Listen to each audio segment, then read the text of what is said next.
Maybe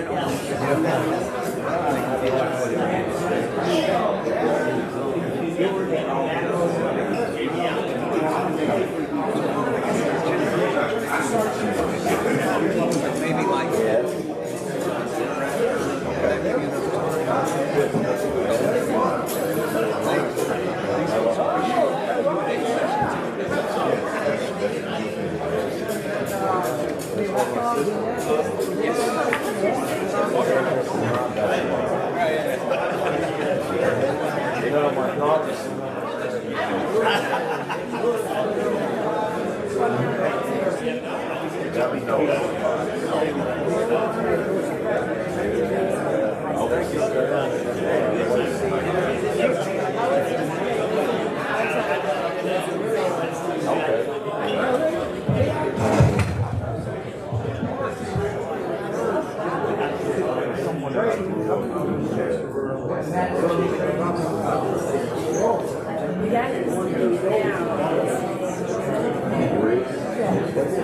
Really? I was just with him yesterday.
Hi everyone. Good afternoon. If you don't know me, I'm Lorenzo Mejia, and I've been a proud member of this club for several years, and I am your Sergeant at Arms today. So we have a guest, and it's Jim Hebner's guest. May I ask Jim to please introduce who you are? Need a microphone. Here for her second time, soon to be at East Chapel, Rotary. All right, hello. All right.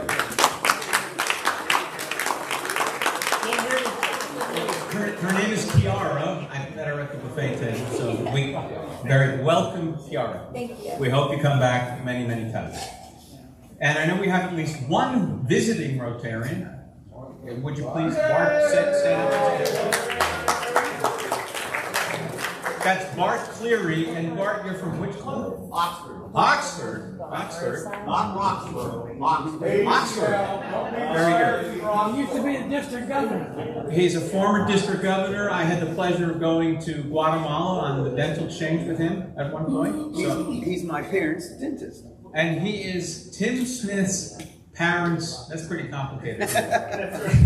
Tim Smith has parents, and his parents go to Bart for their dental work. There we go. Super, super. I have one announcement that I was asked to share. Bill Davis is currently at the health center at Carolina Meadows, and if all goes planned, he will soon be moving to assisted living. So our good friend Bill is under good care over there. May I please ask you then to just bow your heads briefly while I read a brief prayer. May we give thanks for our meal today and the chance to once more be with friends at East Chapel Hill Rotary. And as we go through our day, May those of us who have share with those who have not. May those of us who can do for those who cannot.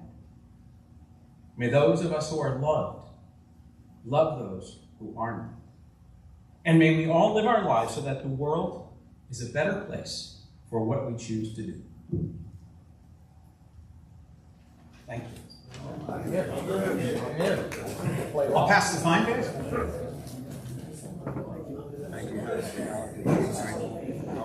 So, for my Sergeant at Arms routine, I decided I want to ask you guys a bunch of thought-provoking questions.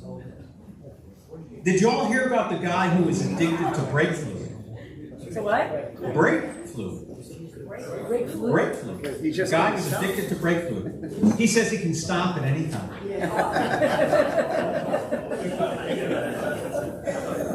Did you all hear about the hipster from Carborough who burned his mouth?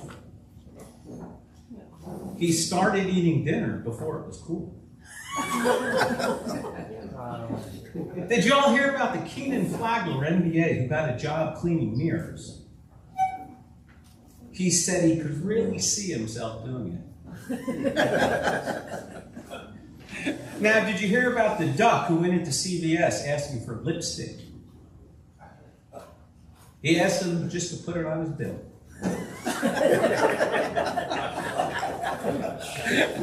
And did you hear about the Zen master who wanted a hot dog? He said to the hot dog vendor, "Make me one with everything." So the hot dog guy makes him one with everything. The Zen master hands him a 20, and the hot dog guy sticks it in his pocket. And the Zen master is waiting. He says, "What about my change?" And the hot dog guy says, "Ah, Zen master, change only comes from within." I'm here all week, folks. Come back and see me. Before I hand it off to President Tim, let me say, please sign up to be Sergeant at Arms if you haven't, because if you don't, you're going to be stuck with me once again in the near future. Thank you.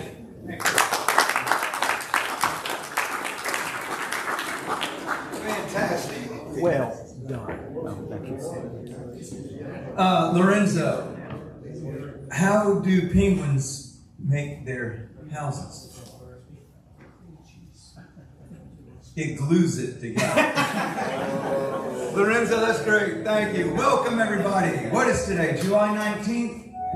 Edition of East Chapel Hill Rotary. Excited to be here. Another great speaker. Thank you, Jennifer, for all your work getting our program set up. I am glad to see Mike Clayton here. Mike, come on up. This is something I failed to do at my installation banquet. Failed? It was my first failure. It will be my only failure in my How many president. emails did you get? I did not give Mike his past president pin. Say that real fast 4 times. And I'm really not doing it today. This is kind of a stand-in. Oh, right. We'll have one for you. Oh, see, et tu, Brute? So,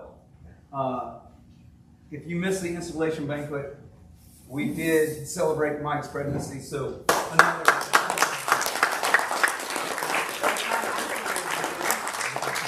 Thank you. thank you. I have just a few announcements. Anyone here that served at the CP Family Night last night? How'd it go, Dr. Moreau? Very well. Good. I heard we had everything we needed, staff, meal. The food lasted just about as long as the line did. Well, that's good. That's yeah. Let's see. There was 2 other things. I put out an announcement that we're going to Top Golf, which is a kind of a fun driving range kind of ordeal thing out in Durham, August 13th, I think. I will send that link again, but it should be a good time. People who've been out there enjoy it. There was something else I was supposed to mention. Oh, Steve Fromick. Please don't forget that if you do have member news, please share it with Steve so we can get it into the scuttlebutt if the member... Those news, not dues, but I'll News. Yeah. Does anyone else have any announcements before I turn it over to Jennifer to announce our speaker? Oh, yes, thanks, Betsy. We do have some items that were left here. We've started a little lost and found. So, if you're, what is it, a raincoat? Raincoat and an umbrella. And an umbrella. We needed that. $1 million. Yeah. So, if you're missing a raincoat or an umbrella, please see the table up here. If there are no other announcements, Jennifer. All right. Hey, everybody. Good to see you today.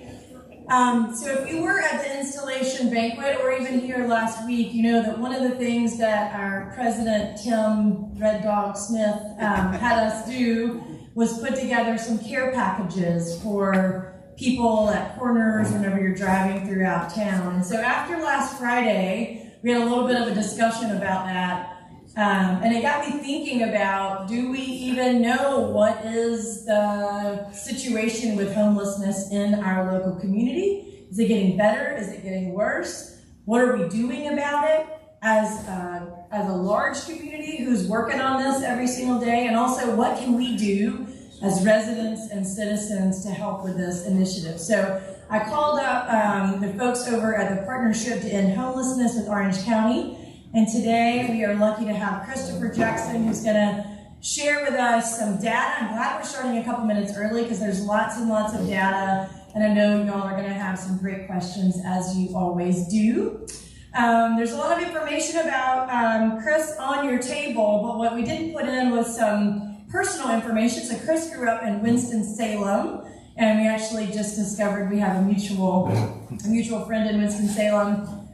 He was really involved in his community, actually won a state AAU basketball championship in high school, and then went on to, as you can read there, to North Carolina Central, and later got an MPA from Strayer. He lives on the Orange County side of Mebane with his wife and 13-year-old son, right? Son? So, now you know Christopher, and he's going to share with us some information about homelessness here in Orange County. Thank you.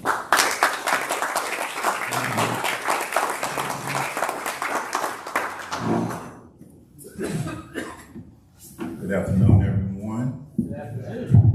Thank you, everyone, for the warm welcome and for the opportunity to share some information with you all today on the homelessness situation in Orange County. Again, I'm Christopher Jackson with the Partnership to End Homelessness. In my role as Housing Access Coordinator, I primarily focus on landlord engagement, recruitment, and retention, providing landlords with information on our housing programs and informing them on how they can get involved. I also field those questions of navigating lease agreements and things of that nature with the interested landlords and participating landlords. I also oversee our landlord incentive program and risk mitigation program. So that's just a little bit about what I do, sort of the framework day to day. And today I'll be providing you all with some overarching information about homelessness overall. So it's sort of what all of our departments are doing to combat it, and a little bit of information on what it looks like. So our first slide is a big picture. Homelessness is a housing problem. So for 100 people seeking housing at below 100% area median income, these are national numbers showing here, and I have some notes on the local numbers. So the local numbers, 123 units available for per 100 people that are at or below 100% AMI. So that doesn't sound that bad for that demographic. As we move down to 80% AMI, that number drops to 121 rental units available per 100 people that are seeking. As we move lower to 50% AMI, there are 74 rental units available per 100 people seeking. And then when we get to at or below 30% AMI, where the bulk of the population that we serve are at. There are 37 rental units per 100 people that are seeking. So that just paints a picture of the access to affordable housing, the great need for more affordable housing in the area. In today's data that I'll be going over, it's based on our point in time count. So the point in time count is conducted once a year, where we go out and literally do a count of all of the individuals that are currently sheltered, living in shelter. So we get those numbers, and then we actually go out and canvass the area for individuals that are unsheltered and out and about in the homelessness area. So that tip of the iceberg there is the numbers that we'll be reviewing today. But as you can see, the larger body of the iceberg, those individuals that aren't categorized as homeless by the definition of HUD, because that's what we're required to go by, HUD's definition of homelessness. But there are those individuals that are couch surfing, paying for hotels and extended stays, which is highly costly, housing in substandard conditions. So those are individuals that are living in dilapidated housing or things of that nature. And then also residential treatment and halfway houses. Those individuals are not counted in these numbers, but they absolutely are still without permanent housing. Our local system overview, access number of calls on a daily basis to get individuals that are seeking services connected with the services that they align with. So when individuals call in to the housing helpline, they are assessed through a assessment that the staff does over the phone with that individual, and then sees what programs they best align with, what services they best need, and then they're connected from there with receiving those services. So that's our housing helpline, sort of what we refer to as the front door. Then there is the street outreach team, and I was speaking with Jennifer a little bit earlier about our street outreach team. They do a lot of awesome work. They're literally out engaging individuals that they're finding, that the individuals that you may see panhandling, someone that you may see that's sleeping on the curb or anything along Franklin Street. They're out engaging those individuals to try and get them connected with the services that they need to come out of homelessness. So that's the street outreach team piece. Excuse me. Then we have the shelter referral list. The interfaith shelter is the most common one that's in the area. And so individuals are referred to that list. There is a waiting list that's there for that shelter, unfortunately, but they do a lot of great work as well with getting individuals sheltered temporarily so that they can move on and get connected with the services that are going to get them housed. Then the next piece here, we have a prioritization highlighted, and that's the home committee. So with the home committee, that's comprised of service providers throughout the area that we serve. They meet on a weekly basis, and they have a list that individuals are prioritized based on level of need, level of care, medical conditions, and et cetera, where they are placed on that prioritization list. And those are the names that our Housing Choice Voucher Program pulls from for voucher recipients as of right now. The Housing Choice Voucher Lottery system will be opening up later this year, and that's more to the community at large. But as of right now, we have it set up where it's prioritized based on those who are currently experiencing homelessness, those in the greatest amount of need for housing. So that's the way that that list is maintained currently. And then obtaining permanent housing, housing with supports our rapid rehousing program, housing with subsidy. That's the housing choice voucher program that I spoke with you about as well. So then, as you can also see, those listed permanent housing partners there, rapid rehousing program, formerly supportive housing, HUD Dash program, CASA Community Home Trust, Housing Choice Voucher Program, and then market rate housing. How many people are experiencing homelessness? So as I mentioned before, the data that we're using here is based on the point in time count. And then we have the numbers here from 2020 through 2024. As you can see, there was a 17% increase from 2023 to 2024 on the individuals that were counted during that point in time count of this year, 2024. And that was conducted on January 24th of this year. Yes. What is the dash line number? That dash line, I am not sure. Yes, I'm not sure. Probably, yes, probably. But I mean, there's been an increase. Yes.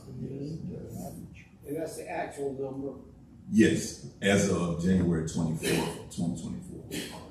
Could you read those numbers to us? We can't, they're hard to. Absolutely. So in 2020, there were, the green part is individuals that are in shelter, and then the yellow portion is unsheltered. So in 2020, there were 105 individuals that were sheltered experiencing homelessness, and 19 individuals that were unsheltered.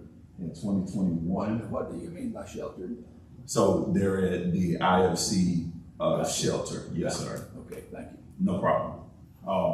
And then if we move to 2021, there were 140 individuals that were counted as sheltered, experiencing homelessness, and 36 individuals that were unsheltered.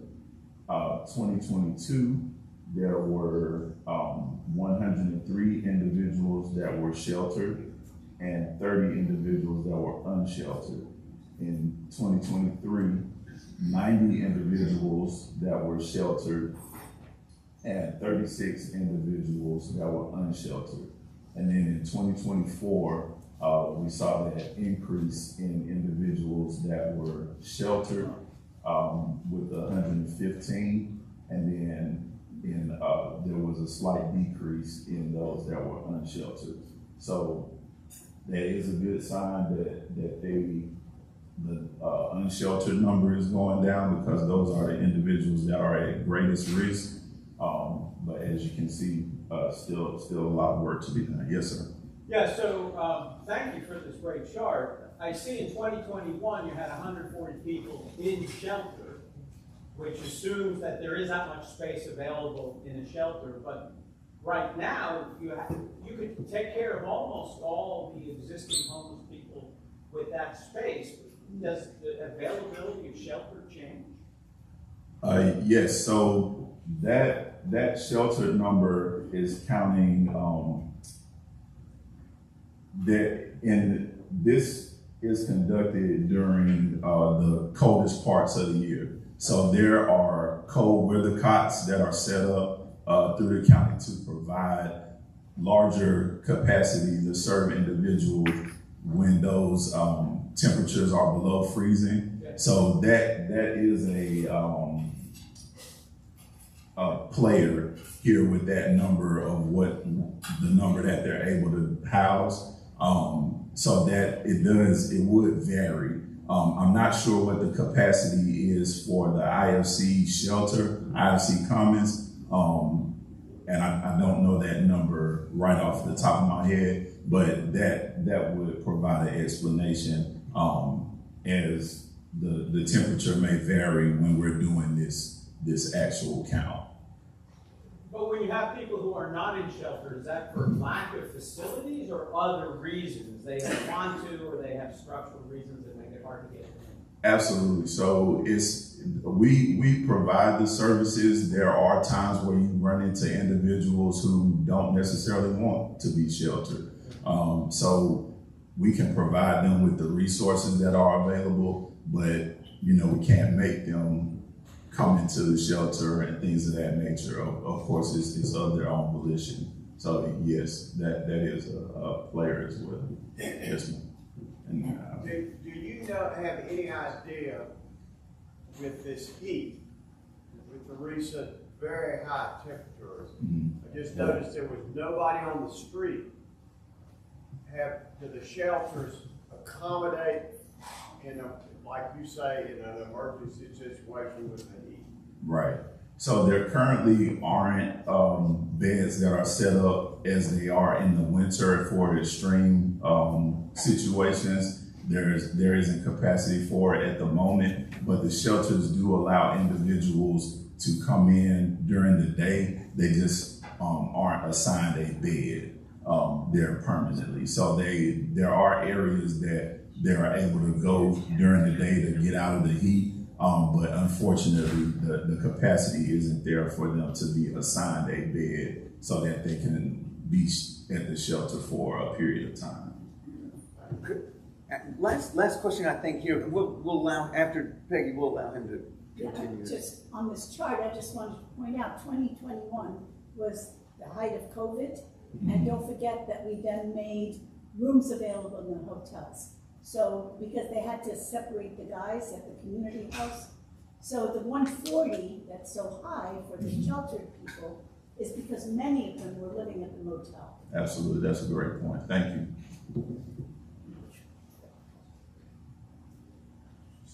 Who counts these people?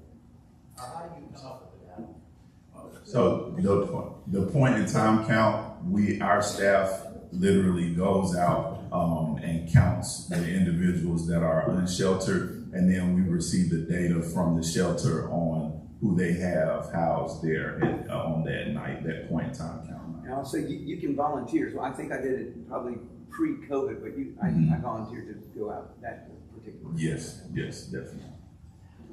All right. So subpopulations are seeing different outcomes. As you can see here on the graph, increase in sheltered families, uptick in veterans after steady declines, and then chronic homelessness is dropping. So chronic homelessness was down from 26% to 18%, and the definition for chronic homelessness is individuals that were accounted for in the system the previous year and then counted again the following year.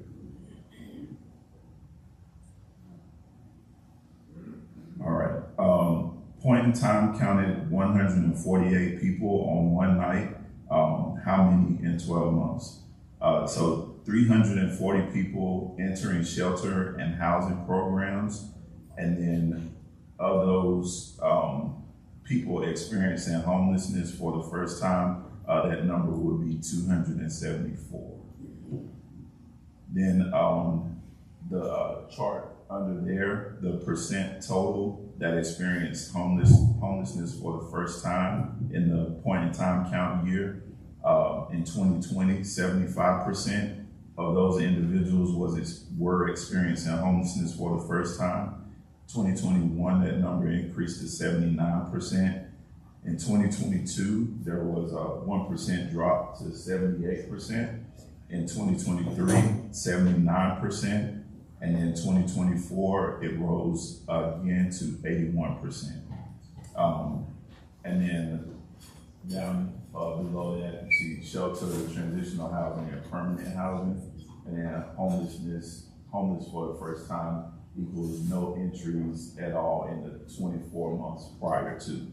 So that's a big bullet there. So individuals that are being accounted in these percentages here had no experience of homelessness within the past 2 years, and they're experiencing it for the first time in these years that they're being counted.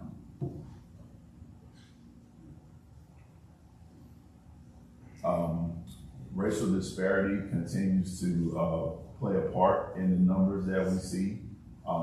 As we can see, the green number is Black or African American individuals.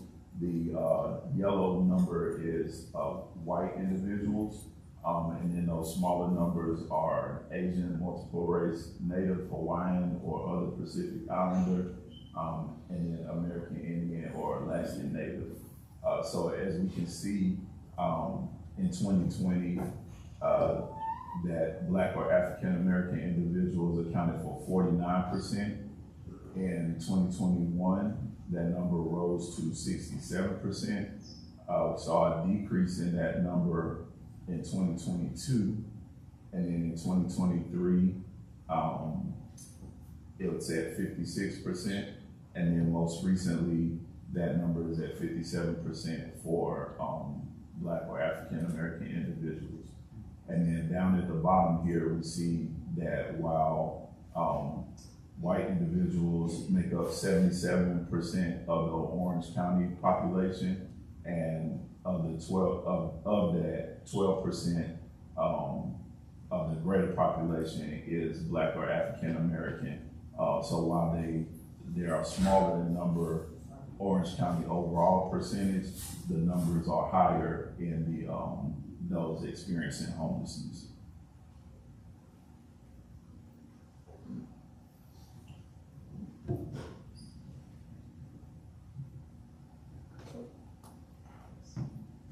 Okay.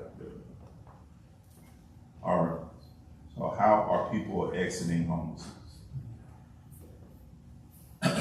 Shelter and transitional housing and permanent housing include, these numbers also include self-reported start of homelessness. And then, so the goal, people are experiencing homelessness for shorter periods of time. Of course, is the goal for the continuum of care and the work that we all are doing.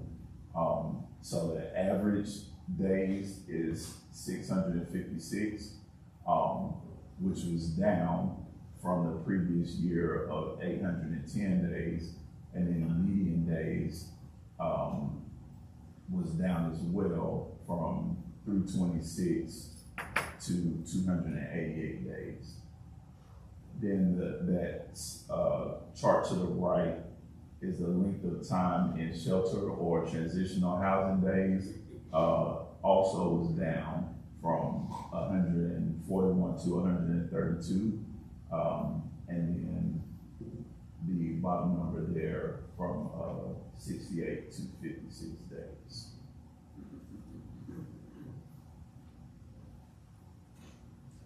People exiting into permanent housing. So as we see here, 178 households housed in 2023, which is great. It's just a testament to all the work of the department and the community at large to support the work that we're doing. The home committee that I spoke of earlier meets monthly to discuss every household experiencing homelessness in Orange County. So I said weekly, monthly for that previously. And then the number here, 761 families housed via the home committee since 2012. So while the task is daunting, there is a lot of work that's being done and progress that's being made, as you can see by the numbers exhibited here. All right, once permanently housed, people do not experience homelessness again, which is of course the goal in all of the work that we do. So 7% of individuals return to homelessness within 2 years. So that's Real quick, so you have 7%. So how much of that 7% is attributed to mental health? So it's hard to say specifically what is the causality behind it. There are services that we have through our programs. We're getting individuals connected with Alliance and things of that nature for mental health services. But I wouldn't be able to say this number of individuals were homeless related to a mental health episode or something to that effect. It varies across the board very widely. As I was saying, at 7%, it's relatively low numbers. So I was thinking maybe It is. quite a bit of it probably would be attributed, in my mind. Possibly, yeah. We Possibly. need other resources Yeah, for that area. definitely. All right, and then I see how we're doing on time. So I want to kind of move through these few slides so I have time to answer all of you all's questions. Those successes, improving access, improved follow-up processes, improved access to shelter, and coordinating across sectors. So they're just speaking to the front door services that I was speaking about earlier with the housing helpline and our street outreach team. Increasing collaboration, bringing more partners to the table, improved processes for feedback from people with lived experience of homelessness, and then across the continuum of care, HUD grant award to improve access for homeless youth. Increasing resources. In 2023, our department was awarded over $1 million in HUD homelessness funds to provide services. As you can see, that large jump in 2020, that was related to the response to COVID, and those funds were exhausted as of last fiscal year. So there's always a need for additional resources to do the work that we're doing to be able to have the greatest impact. The path forward. We can end homelessness in Orange County. Other communities are doing this and have done it. And what that looks like is a term that's referred to as functional zero. So that means there are less people entering the homeless system than there are people exiting into housing. So that it doesn't mean that there are no homeless individuals in the community, but this equation here is what is referred to as functional zero for homelessness. Orange County has been making progress on system gaps by increased local funding for permanently affordable housing with case management, public supportive housing, identify partners for household goods, which is a great need for individuals that are exiting into housing.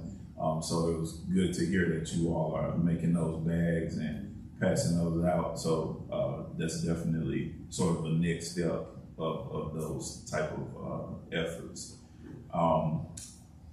Awarded HUD funding to analyze youth housing needs, new non-government funding, collaboration for reentry and bridge housing, identifying partners for short-term medical respite housing, and identifying partners for expanded cold weather cots. Another piece of progress that's being made, 24-hour downtown bathrooms, new Rosemary parking deck, and 203 project coming to downtown Chapel Hill and Carborough soon. So having access to a restroom is something that we take for granted, but individual experiencing homelessness, being able to have 24-hour access is a large thing. Filling gaps, the path ahead, more units, affordable to people at 30% AMI that I spoke about earlier, and streamline access to those homes for people exiting homelessness. Increase funding for short to mid-term rental assistance and case management, which is what we do in our rapid rehousing program. So that's between 6 to 24 months.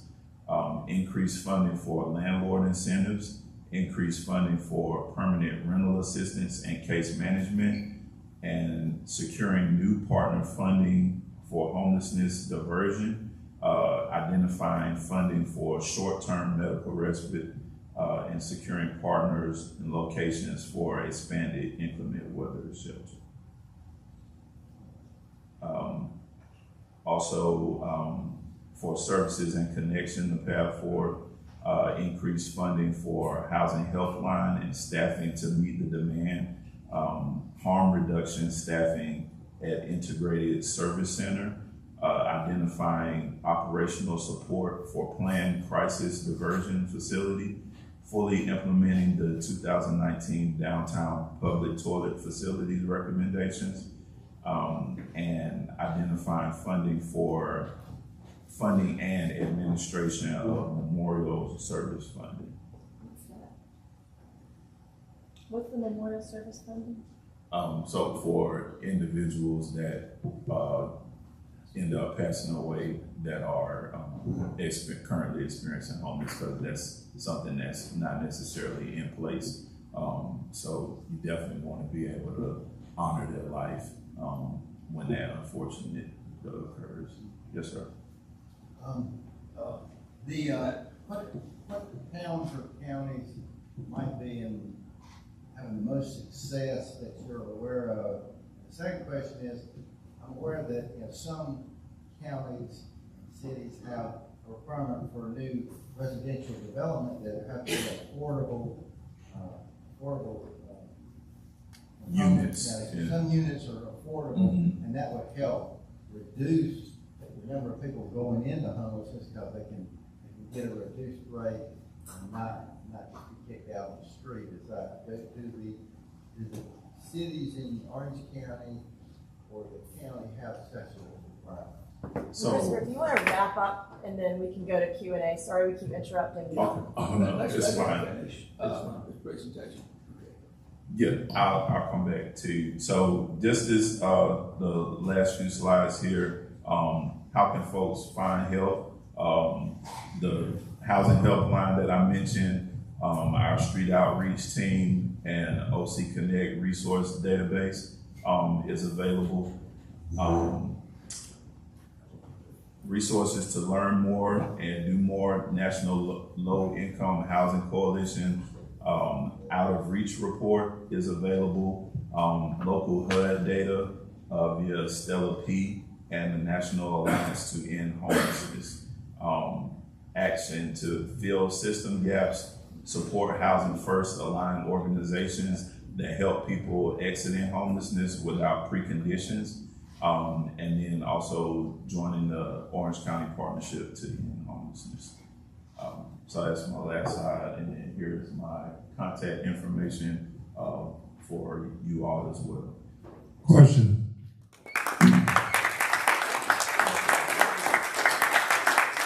That's a wonderful presentation on what you're doing, but I guess my basic question is, speaking locally, what is the root cause of this and how's it being addressed?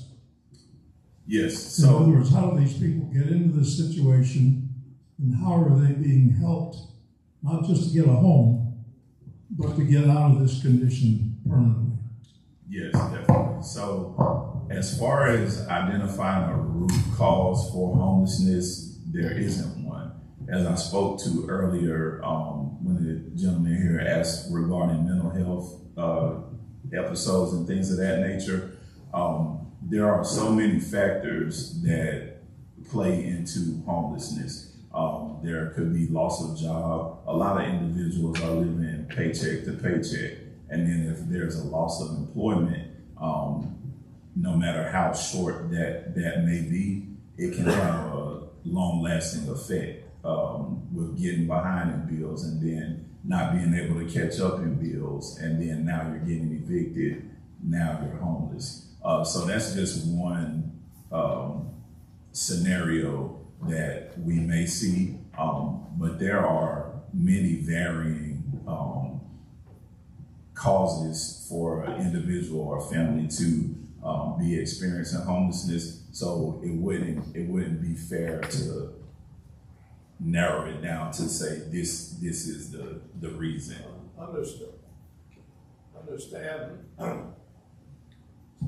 Understand, but still, we have to do something about it. What are your thoughts? To do something about it, speaking to the work that's being done for you all, if there is a action that you're looking to take with this group, to connect with the county, connect with local area agencies that are doing the work, and see how you can best support them with the efforts that are being made. I'll let you repeat your question and then I'll go back here. Right, first question, is there affordable housing requirement? We can't hear you. Is there an affordable housing requirement in the requirements for new residential in the cities or the county? Is that in place, or some places and not other places? And then I forgot what my other question was. But anyway, which towns or counties that you're aware of might be doing it best? And is the shelter in Hillsborough or Chapel Hill or where? So the shelter, IFC shelter, is located right between Carborough and Chapel Hill. It's like literally right there on the line. So that's where the shelter is. As far as communities that are having the most impact, I definitely believe that Orange is one of the ones that are doing a lot and seeing a lot of impact for the efforts that they're making. As far as statewide, I would be less able to speak to those efforts just because it's not, in my wheelhouse. But speaking to the piece on allotted affordable units for new developments, there are agreements that are in place to my knowledge. I know the town of Chapel Hill has requirements for new development to dedicate a number of units to be affordable. And there's often a lot of discussion whether it's 30% AMI or 50% AMI, but those discussions are being had and those things are in place. And yes, sir. Yeah, thank you, Chris, for your nice presentation. My question revolves around the IFC shelter a little bit. Just, can you tell us anything about the IFC shelter? I actually volunteer there to make meals once a month, and I find that very rewarding. But I'm not all that familiar with the shelter side of things. Yes, it's mainly food preparation, and I'm dealing with the folks that work in the kitchen and whatnot. But I'd be interested to hear what you have to share with us about the IFC shelter. Absolutely. So it's definitely a great resource for the individuals that are receiving homelessness. They have caseworkers that are there that work with the individuals who are housed at the shelter on getting connected with transitioning out of homelessness. So whether that's getting them connected with jobs, getting them connected with the services that they need, where it may be mental health services, medical services, and things of that nature, providing them the support to be able to transition out of the shelter. As far as the specifics on length of time that they're able to stay at the shelter, I'm not as familiar with those specifics for the shelter, but it is a great resource that we have here in combating homelessness and being able to get individuals connected with the services that they need to go on and be successfully housed. There are two separate shelters for IFC. There's a men's shelter, which is the one on MLK, and then there's a women's shelter as well, women and family shelter. And what's the capacity of these shelters? I think the men's shelter is like 85 is what's in my head, and I can't remember That sounds right. And then the women's shelter is more like a smaller space, so they might be able to accommodate half a dozen families at any given time, something like that. You still at the corner of Columbia and Rosemary?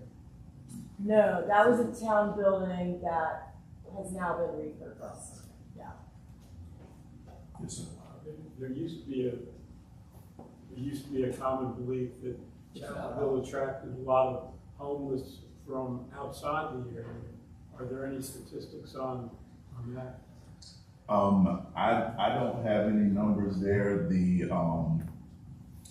street outreach team and also the home team, the meeting that I spoke about, the group that meets monthly, they have information if individuals are in the HMIS, the Homeless Management Information System. So if they have information in there from where they were connected in another county and they've transitioned here to Orange County, those numbers would be there, but I don't know right offhand.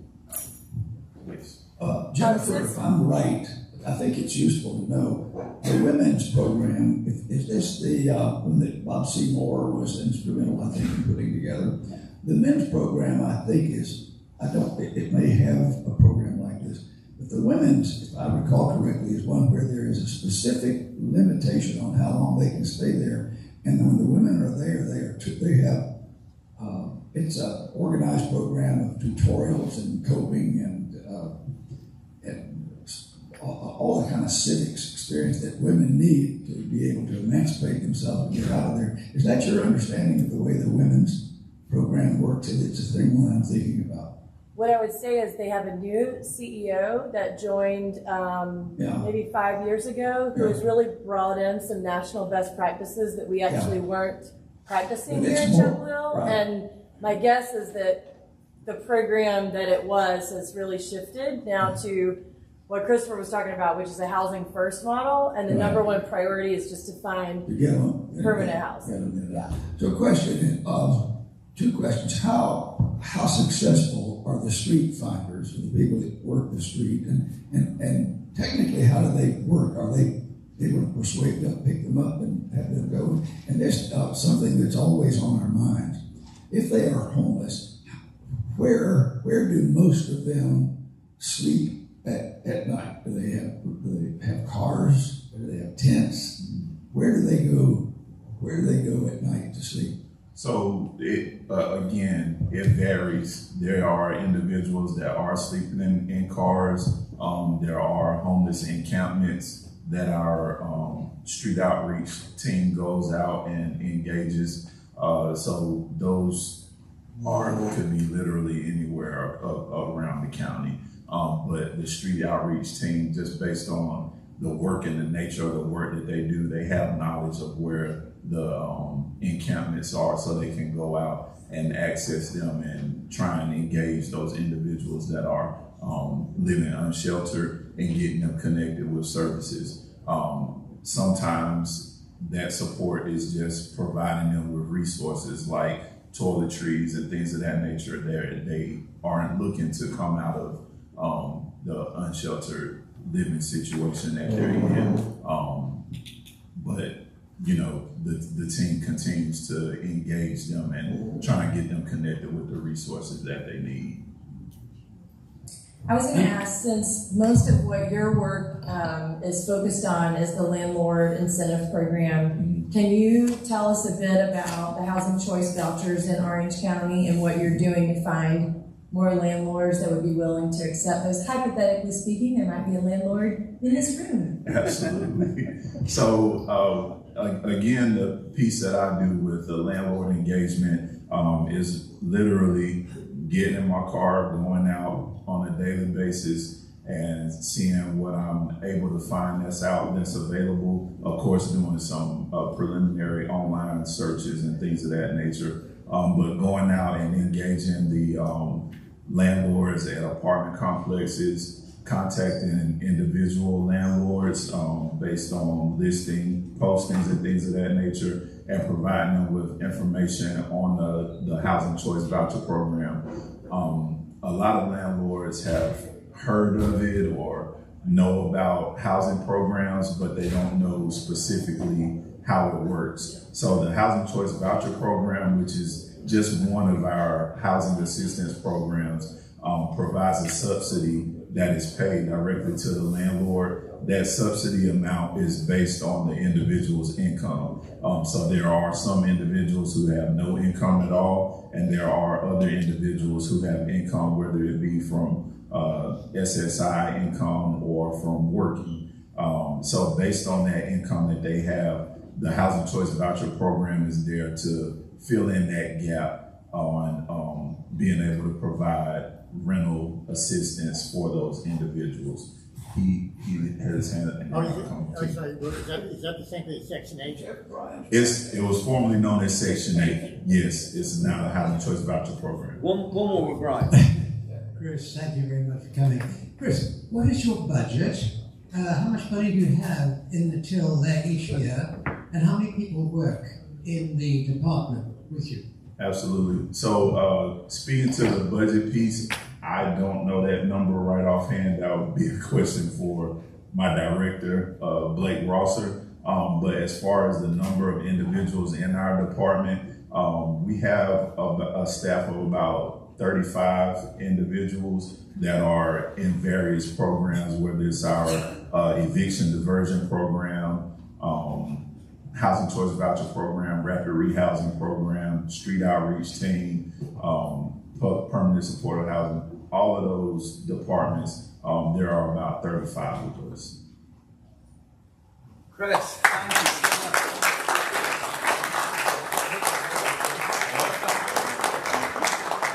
Thank you so much. Hey, thank you for your very important work. No problem. Thank you. Christopher, thank you. Yeah, I think that we all looked at and felt that Christopher, it starts with housing, doesn't it? I mean, before you can tackle employment, food insecurity, mental health, physical health, you've got to get folks out. Yeah. Folks, have a great weekend. Stay cool. See you next week.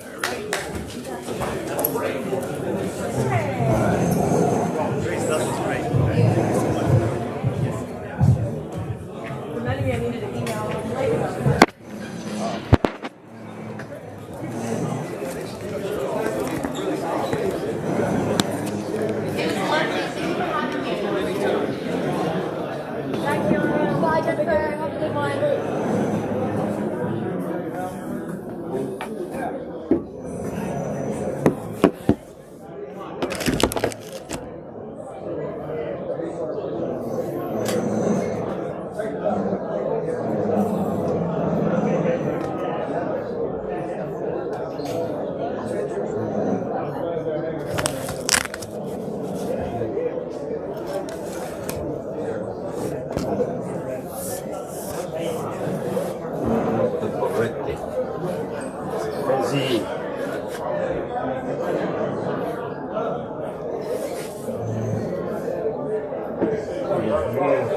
Thank you for your help.